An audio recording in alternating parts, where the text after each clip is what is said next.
The Dallas Cowboys, though, this type of win is a win that could bring a team together. Now, it's a team where obviously they started slow. Turnovers by Zeke, by Dak, by everybody. They get down 20-zip at one point, I believe. And then in the second half, Big Mike goes in there and says, hey, we don't have to score all of them right now. There's no 29-point play, but we do got to get one play at a time. And they kind of bought in. And watching that team in the second half was a lot different than watching the team in the first half. The team in the first half was the team that looked like they just deserved to win. They deserved to be good. Second half, they looked like an actual team. So if I'm Derek in that truck, I feel very good about what that team could do. And I would assume Mike McCarthy stayed positive with them the entire time. They probably learned a lot about Mike McCarthy at halftime of that game when they were down, a lot about Mike McCarthy in the second half, a lot about Mike McCarthy at the end of that game, because although the onside kick happened, you still got to go get in a position now to hit that field goal. That play to CeeDee Lamb was a great play call by Mike McCarthy, get it going. That's a type of play, type of situation that doesn't happen often, okay? Not often are you going to have an entire professional football team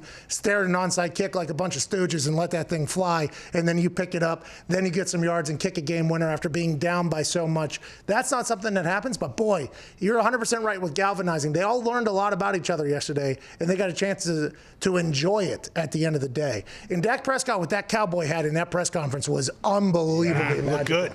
Do I think the Cowboys are going to go win the Super Bowl like A.J. Hawk said last week? No. But I do believe this was a big day for the Cowboys to kind of turn the page and learn a lot about Mike McCarthy as a coach and themselves as a team. For the Falcons on the opposite end, I mean, what are they thinking? And is the whole locker room looking at Dan Quinn like, hey, you're a fucking stooge, I'm done with you? I would assume the locker room is blaming the players. Like, Okay. I think media blames coaches a lot more than players do.